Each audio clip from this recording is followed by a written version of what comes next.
Bonjour à tous et soyez les bienvenus sur Nienko TV et plus particulièrement sur mes tops, la partie de ma chaîne sur laquelle je hiérarchise, je classe les films, les séries, les personnages, les jeux vidéo qui m'ont plu, tout ce qui me viendra en tête. Et aujourd'hui je vais vous présenter mes 10 James Bond préférés et je veux être clair tout de suite, il ne s'agit pas des 10 meilleurs James Bond, mais des 10 James Bond que je préfère.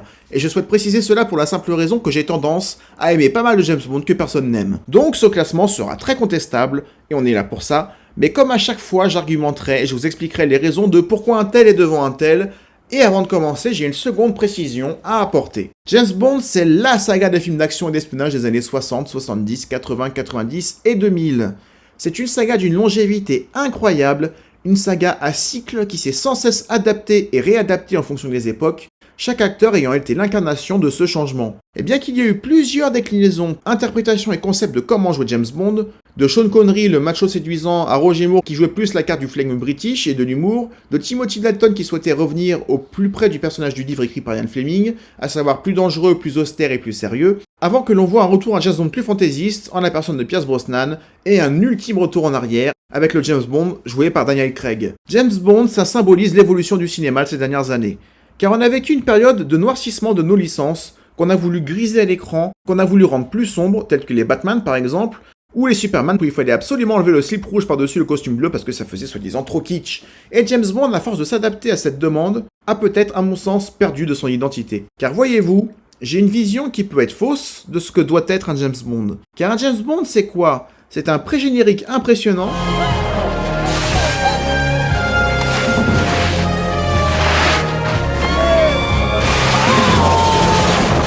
un générique avec une chanson marquante et un générique très visuel, une prise de mission avec une remise de gadgets,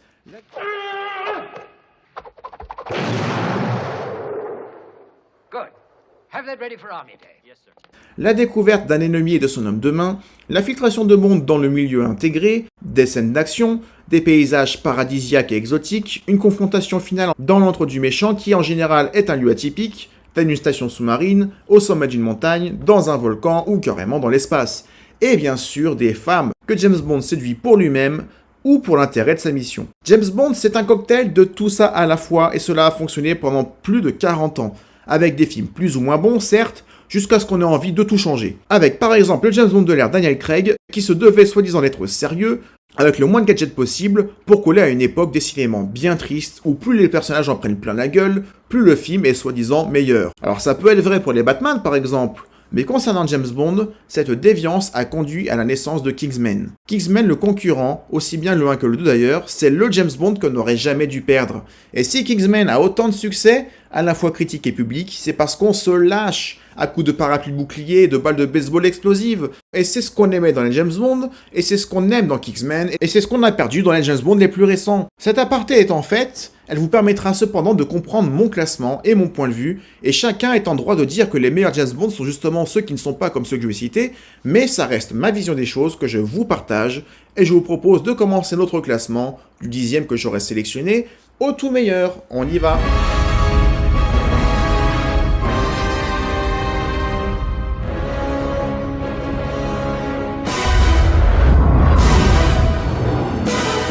En 10e position, nous retrouvons Tuer n'est pas joué. Timothy Dalton avait pour tâche de ramener James Bond sur Terre et surtout de le rajeunir. Car Roger Moore avait interprété James Bond jusqu'à ses 58 ans dans Dangereusement Vôtre. Le rendu est plutôt sympa, et le salaud du personnage joué par Dalton n'empêche pas l'utilisation de certains gadgets, avec notamment la fameuse voiture à missiles et à laser, et l'utilisation de l'humour, plus subtil mais présent, avec la scène de la luge sur les tuyaux à violoncelle par exemple.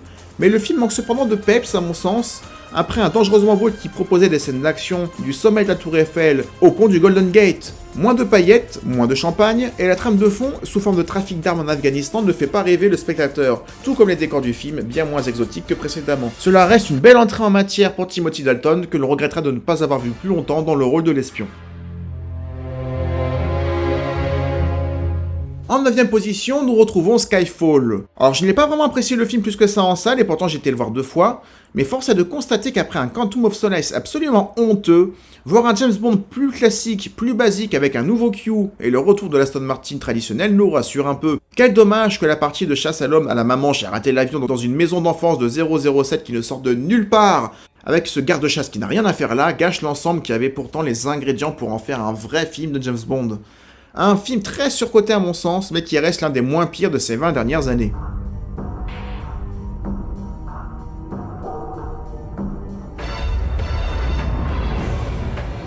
En huitième, nous retrouvons GoldenEye.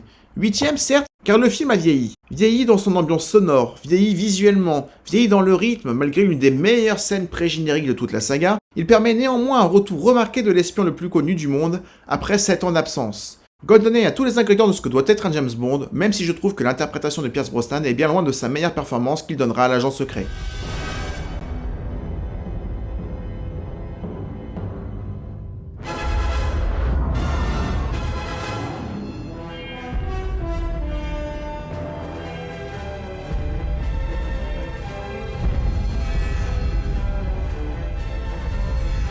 En septième position, et ça va faire grincer des dents la plupart d'entre vous, nous retrouvons Dangereusement Vôtre. Alors je sais que beaucoup vont grincer des dents. Peut-être même tout le monde en fait, à part moi, car oui, Roger Moore était trop vieux et lui-même n'apprécie pas ce film. Il voulait déjà se retirer après Rien que pour vos yeux, et on sent vraiment que c'est le James Bond de trop.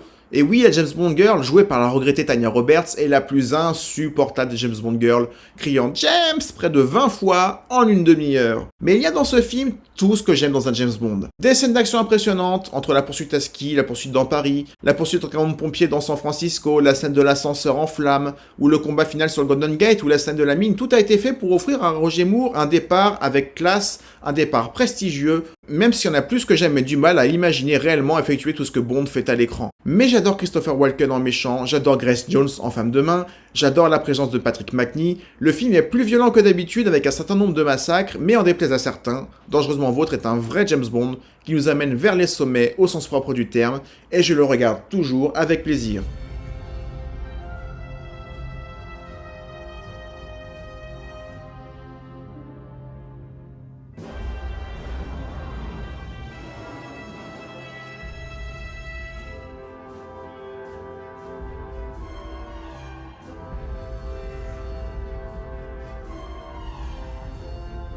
En sixième position, encore un James Bond litigieux, nous retrouvons Moonraker. Et oui, encore un James Bond qui finit généralement bien bas dans les classements aux côtés de Meurt un autre jour ou de Quantum of Solace, mais j'assume. Moonraker, c'est du Kingsman avant l'heure. Outre une scène de pré-générique absolument folle dans les airs, le film est rempli de moments mémorables. Avec la scène de la centrifugeuse, le combat contre Chat, le meilleur combat de la série peut-être, la poursuite dans Venise en gondole sur un aéroglisseur, qui peut paraître très limite, mais qui aurait parfaitement sa place dans un Kingsman.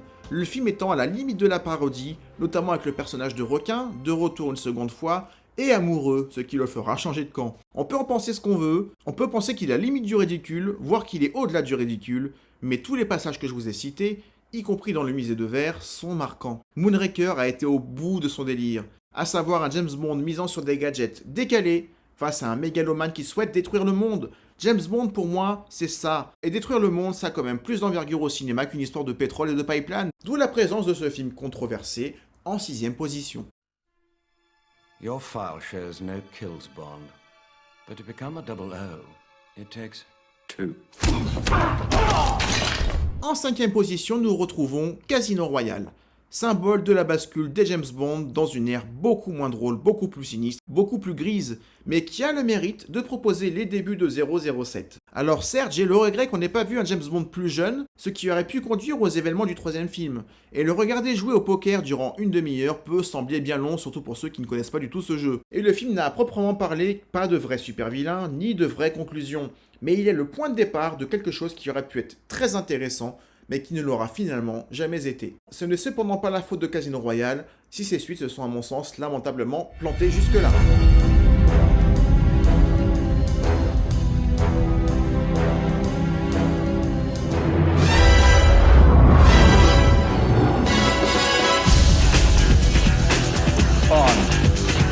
James Bond. En quatrième position, nous retrouvons Demain ne meurt jamais. Encore un James Bond oublié, peu considéré mais que j'affectionne. J'adore les scènes d'action de ce film, entre autres la scène de la voiture téléguidée, et on retrouve enfin un mégalomane et son homme de main qui veulent contrôler le monde.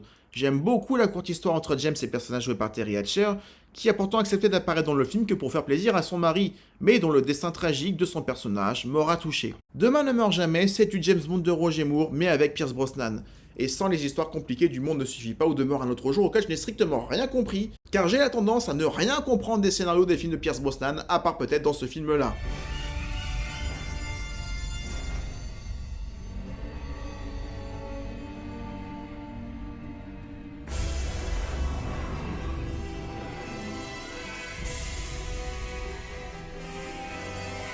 En troisième position, et je l'ai dit au début de la vidéo, James Bond, c'est une forme de routine.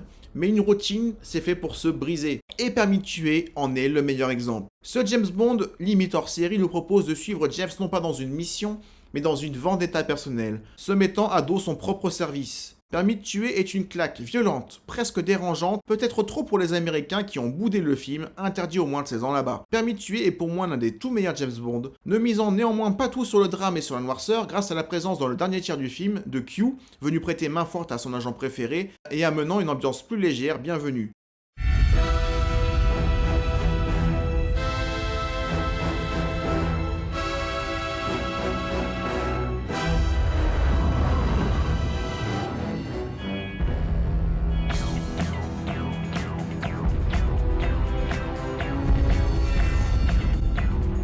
Le deuxième film de notre classement est L'espion qui m'aimait. Le film parfait de la saga, c'est celui-là, avec tous les ingrédients précédemment cités à leur paroxysme. Des femmes magnifiques, des paysages magnifiques, la séquence de la voiture amphibie absolument culte, l'homme de main le plus connu de la saga avec Jaws, tantôt effrayant, tantôt comique malgré lui, une coopération anglo-soviétique mémorable avec un Roger Moore qui ne fera jamais mieux dans le rôle, au sommet de sa forme et de son charme. L'espion qui m'aimait est l'un des rares James Bond à mettre tout le monde d'accord, tout comme le film qui occupe la première place du classement et qui est...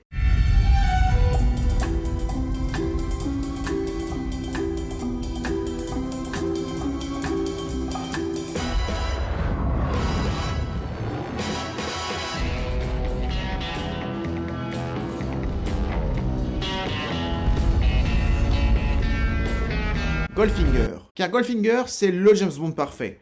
Le seul avec Sean Connery qui reste encore regardable pour moi de nos jours, et au-delà du regardable d'ailleurs, car les films de Sean Connery ont, pour la plupart d'entre eux, considérablement vieilli. Mais mis à part les scènes avec Aston Martin, Goldfinger n'est pas le James Bond de l'action, c'est plutôt le James Bond de l'infiltration, le James Bond où malgré la présence de gadgets, James devra compter sur sa ruse et sur son charme pour s'en sortir, face à un Goldfinger qui pour la seule et unique fois de la saga, a le dessus régulièrement sur notre super agent. Et que dire d'Oddjob, l'homme de main le plus charismatique, sans parole et absolument dévoué à la cause de son patron, quitte à y laisser la vie. Qu'avez-vous pensé de ce classement, que j'espère atypique, et qui est bien évidemment soumis à débat? En tout cas, n'hésitez pas à mettre vos commentaires et mettre votre propre top 10 des James Bond. N'hésitez pas à partager la vidéo si elle vous a plu, à vous abonner à ma chaîne pour manifester votre soutien à mon travail et à cocher la cloche de notification pour ne pas rater les prochaines vidéos. On se retrouve bientôt pour un prochain top. D'ici là, prenez soin de vous. Ciao. Let's get down to business.